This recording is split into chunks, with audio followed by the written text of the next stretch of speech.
Hello, everybody. Welcome to Chasing the Truth, and this is Chase Steffes. And I'd like to thank you all for coming to my channel, watching my videos, and trying to get this podcast out there to everybody and get it well known and get the views that I can. I know in my last video I made my quarterback list for the second part, and then the one before that I did standings on the AFC West Division and where they're going to stand out and like the projections on where the teams are going to be this year. This time around, I know in that video I said I was going to be uploading a video on the AFC South, and that's what I'm going to do today. I'm going to tell you exactly where I believe the teams are, where they're going to stand out in the division, and why I think they're going to do it. Because honestly, I think that the AFC South could be one of the strongest divisions in football, or just in the AFC alone. And it may be shocking after the moves that the Texans made and all the moves that the Jaguars have made and everything, but it's not as far off as everybody may seem to make it seem to be. But it could be a weak division. It could be one of the strongest ones in the AFC. But only time will tell. But I'm going to start it off by going from the lowest to the highest. And I'll start off by going with who I think is going to finish in fourth place in that division. Now, I was going back and forth between the Tennessee Titans and the Jacksonville Jaguars. And yes, I say the Tennessee Titans as fourth, but that's not who I'm picking. I'm picking the Jaguars. But I made that decision because the Jacksonville Jaguars are not as far off as everybody thinks that they really are. They just need to probably get a better head coach, and I feel like they would be all right.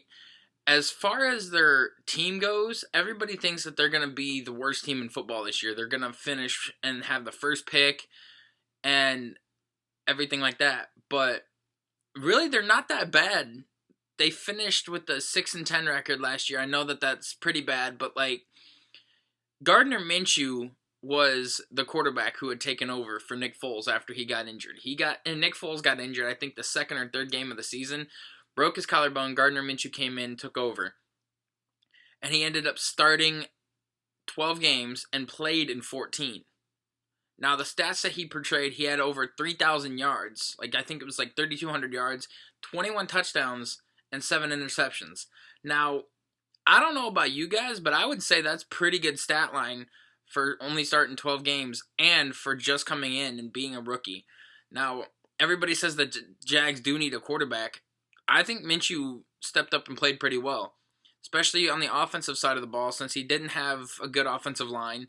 And as you know that offensive line is very important in the game of football today. It's destroyed a lot of people's careers. It's ended some shortly. Andrew Luck, rest in peace, man. I know that you're not dead, but just rest in peace to your career because you ended earlier than everybody wanted to. And honestly, if you were still on the Colts today, they would be Super Bowl contenders. They were for the first few years that you were there, and they were the last year that you were there in 2018. Unfortunately, the team couldn't carry it, and you got knocked out early. But yeah, offensive line is a big factor in it. The Jags didn't have that good of one, but they had a good enough one. But on the offensive side of the ball, you got DJ Chark, you got Leonard Fournette, you've got Laviska Shenault coming out of Colorado. I know he has a torn ACL. He's working back from that. He's a good route runner. He's got speed, everything that they're looking for. And their tight ends are getting better. Their tight ends are okay. I'm not sure who exactly they are. I'd have to do some research and get back to you on that. But I think Minshew played better than what everybody thought that he did, or the Jags played better than what everybody thought they did. The problem is their head coaching. Doug Marrone has gotten several chances, and I think that they think that firing their offensive coordinator last year and getting a new one this year is going to help him out. Well, this is his last season. If he doesn't come in third or even second in the division or even make it to a wild card spot, he's gone. And I think that a good person to take over for that team is Eric Bieniemy, the offensive coordinator for the Kansas City Chiefs. He has been ready to be a head coach for the past 3 seasons now. He has not gotten a shot, and I hope that he does soon. As far as the defensive side of the ball goes, the Jags did a complete rebuild on the defensive side of the ball. They had one of the best defenses in 2017 and 2018. Then they get rid of a lot of guys. Tashawn Gibson. They get rid of Jalen Ramsey. AJ Bouye. They get rid of Calais Campbell this past offseason. They still have Yannick Ngakoue on the team, although I don't know how far or how long it is going to be before he's gone. They do have Josh Allen, who they picked up last year out of Kentucky. They drafted C.J. Henderson, the corner out of Florida, and they got Kayvon Chaisson to go opposite of Josh Allen. They wanted to go younger on the defensive line, and they did. They still got Miles Jack in the linebacker core. They picked up Joe Schobert, who is a good Mike linebacker. For those of you that would disagree, I would disagree with you, saying that I've seen firsthand what he's capable of. Being a Browns fan, he sucked his first year and made it to a Pro Bowl in 2017. Made it to the Pro Bowl in 2018, missed it in 2019. He was an alternate, but he had a chance. I wish we would have gotten him back. They said he really wasn't that much money that he wanted, but the Browns didn't want to offer him that, so they let him go. But the Jags picked him up, and he's a good Mike linebacker for them on that side of the ball. Their defense is getting better. They're rebuilding it, and their offensive side of the ball is not that bad. I'd look for them to compete for a good spot in the division. I'd say battling back and forth with them and the the Titans, it's going to be hard depending on what they can do with Derrick Henry and if they can stop him. Now, the reason why I have the Tennessee Titans at third and not in second or first place in the division is because you don't know what they're capable of. Every year that we've seen a team come at the top of the division, 9 times out of 10, I'm not saying this happens all the time, because if you got that good of a team, that good of a coach, you're going to be consistent back to back. But 9 times out of 10, if a surprise team like the Titans come in, make it to the playoffs, make it to the AFC Championship, they usually fall off the next season. Look at the Jags in 2017. Made it to the AFC Championship. The next year, fell off. Couldn't do anything. Look at what it was when you had the Carolina Panthers, for example. They made it all the way to the Super Bowl. Next year, they fell off. So a team, unless you have the consistency, I don't think that they are going to go back-to-back years where they go very far in the playoffs. Now, it all depends on how Ryan Tannehill wants to play. I kept telling everybody that Ryan Tannehill is really not that bad of a quarterback. He could be a franchise quarterback. He could be a quarterback that could lead your team to success. The only problem is when he was with the Dolphins, he wasn't staying healthy, and that was the issue. He comes in from Marcus Mariota last year and really steps up and plays to his potential. And he carried the team a little bit, but most of the time it was Derrick Henry. Derrick Henry is the big firepower weapon and the big punch-you-in-the-mouth type guy that they really needed on the team. Now, losing Jack Conklin in the offseason at the right tackle position was a big loss, but getting Wilson out of Georgia to fill in for that right tackle spot was huge. Not to mention they also lost a couple guys on the defensive side of the ball, but they think that they could, still hold their own in the division on the defensive side of the ball and still compete. Now, as far as it goes, I don't know if they're going to really rely on Ryan Tannehill's arm much, because I think that game's going to go through Derrick Henry, but you can tell where they valued Derrick Henry at, because they franchise tagged him rather than trying to sign him to a multi-year deal. And I think everybody has him figured out. All you got to do is stop Derrick Henry, and that's the Titans' key to a loss. Like, he is their key to success, and if you can stop him, as you saw in the playoffs, you stop Derrick Henry, you win the game, and I'm telling you what, they've got to step up and play big this year. The receivers got to step up. You got to have Corey Davis step up. You got to have A.J. Brown step up. I know A.J. Brown played really well last year as a rookie, but everybody on the offensive side of the ball has to step up and play way better in order for them to win. Now, the reason why I had them at third is because the Colts and the Texans are have gotten a lot better, and the Titans, they gotta have the consistency, and if they make it to the playoffs this year or win the division, I will admit that I'm wrong, but usually when you have a team do good one year, they usually fall off the next year, and that's happened a lot in NFL history. Now, there's been the occasions where they've had the success like every year, but they can't make it so far, or they can only make it so far in the playoffs before they die out, aka the Texans. Now, going in second place in the division, I believe that the Houston Texans are going to come in second place. Now, I know that everybody's probably out there thinking, like, oh, he's crazy. Not really. They have Deshaun Watson. Deshaun Watson has carried that team through turmoil this whole time that he's been drafted.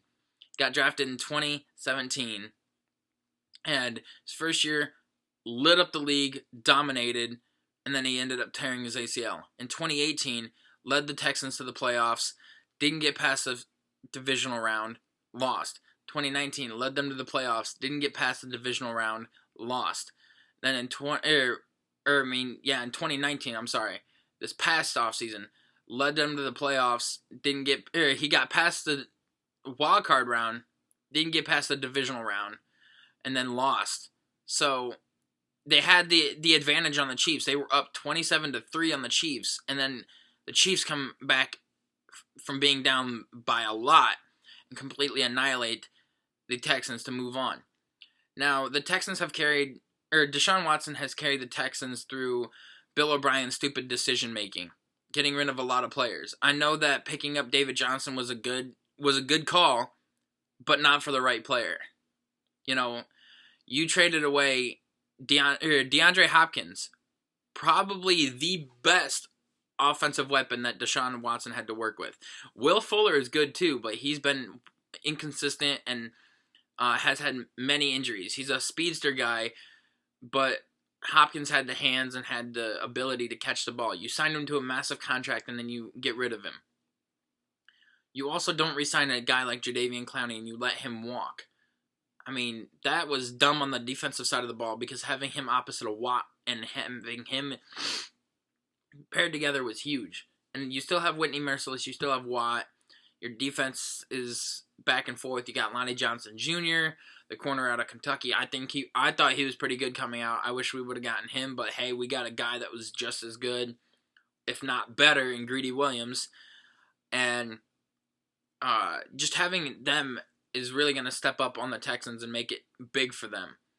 But I don't see this team going to win the division because of how it is on the team. Unless they get somebody else. They still got Kenny Stills, they got Will Fuller. They picked up David Johnson. I think that is a massive upgrade from the running back that he had before, Lamar Miller. And if David Johnson can be healthy and they can, use him consistently, maybe he could be back to what he was his first 2 years in the league when he was actually one of the most solid running backs and one of the best coming out of college.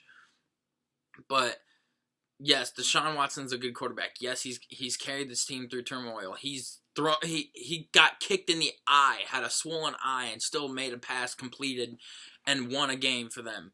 He is basically Superman for them, but he does not have enough offensive firepower right now to carry this team to a division title. And I will admit when I'm wrong, because if he carries this through all the turmoil that's going on and he still comes out on top in the division, I will not be shocked, because we saw what he did against Alabama with 1 second left on the clock, threw a touchdown pass, and ended up winning the game. We saw what he was able to do his rookie year. We saw what he's been able to do over the past couple years. His offensive line is still not, up to par. Yeah, the left tackle position with Larry Tunsil is still iffy, but the rest of his offensive line needs upgraded. I didn't really pay attention to the draft and who they got and everything, but I know that they got some weapons to help out, or some defensive side of the ball players to help out as well. But ultimately, losing a weapon like DeAndre Hopkins is really going to hurt you. So I'm sorry, they're going to finish in second. They could get a wild card spot, and they could overthrow the Colts in this division depending on how Phillip Rivers plays. So I am not counting them out completely. I still think that they have a shot at it, but I'm ultimately going with the Colts to win this division. And here's why. The Indianapolis Colts, when Andrew Luck was here in 2018, Andrew Luck was a dynamic quarterback that completely redefined the league and how he was. His first year, took him to the wild card spot, lost. Second year, divisional round. Third year, AFC championship. Each year, he was increasing more and more to the Super Bowl. Was a win away, but ultimately Deflategate is what caused them to not go to the Super Bowl that year. Then you have him get injured for 2 seasons. They have a 4-12 season, do terrible, but they get a new GM, they revamp the team, they get Jacoby Brissett up, or like an offensive line to work with, and ultimately he had to play in 2017. Well, in 2018 he comes back, Andrew Luck's better, or he feels better than ever, at least that's what he says, and what does he do? Comes back from a 1-5 record, carries this team to victory, finish 10-6, and make it as a wild card team. They win in the wild card round, and then they move on to the divisional round, and then lose to the Kansas City Chiefs that year. What a gut-wrenching loss that was, because that was ultimately the end of Andrew Luck's career after that. He had retired in the preseason of 2019, saying that he lost the love of the game, and the injuries just took a toll on his body, and he couldn't handle it anymore. He was not mentally there and not physically there. So they have to ultimately go with Jacoby Brissett.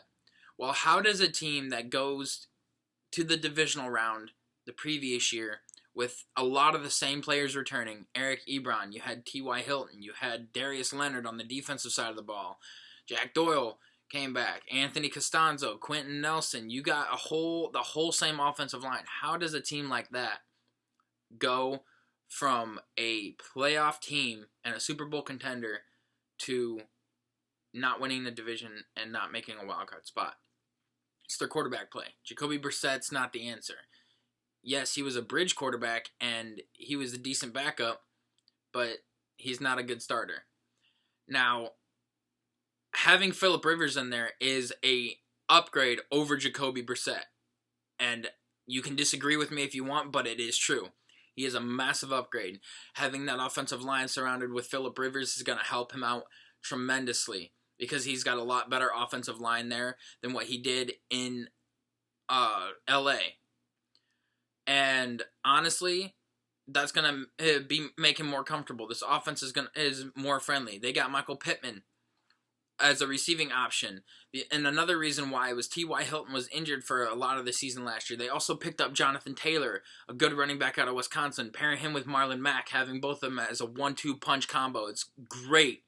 Then you also got Paris Campbell coming out of Ohio State, who's going to be a good slot guy. And as far as their tight ends go, I draw on a blank on who their tight ends are and everything. But like, this offense is a lot better, and Phillip Rivers is a lot better quarterback than what Jacoby Brissett is. Now, that's all the Colts really needed, was a good quarterback to work with, and they were on their way to coming back and winning the division. They've got the personnel, they've got the players, and they've got the people in place that they need to win a championship. It's just that quarterback position. Phillip Rivers, if he can play like he did in 2018 when he took the Chargers to a 12-4 record, the Colts have a legitimate chance to win this division, especially since the Texans roster is going down and Bill O'Brien's demolishing everything. The Titans, we have yet to see what they're going to do, if they're going to be consistent and come back and win again. And the Jags still have a lot to prove in this division, but I think that they are capable of. This division is up in the air, but it ultimately comes down to the Indianapolis Colts for this division, and I think that they are going to win. So, in the end, it's going to be the Colts, the Texans, the Titans, and the Jaguars, with the exceptions of how the Titans actually play, if they can come back and have the same consistency and same luck and same strategy that they did last year. And then it all depends on if Deshaun Watson can carry this team through the turmoil that is the Houston Texans, with Bill O'Brien's stupidity of getting rid of the talented players that he needs and trading away a first-round pick and everything that you could have used to get a good player. But ultimately, the Colts have the better roster in the division. You can honestly say go back and forth between the Colts roster and the Titans roster, but I think the Colts have a better head coach. They got a better quarterback than the Titans, and the Jaguars, I wouldn't say better than the Texans, but they just have a better roster in general. So, yes, the Colts win this division, and Texans, Titans, Jaguars. And that is it. Thank you for tuning into this video. Make sure you like and subscribe, share with your friends, get this video out there, and make it well known to everybody. And I really do appreciate everybody that has tuned into my channel so far. I'm going to upload another video either Thursday or Friday. I'm going to try to stay consistent when I can. And thank you all so much. Have a great day.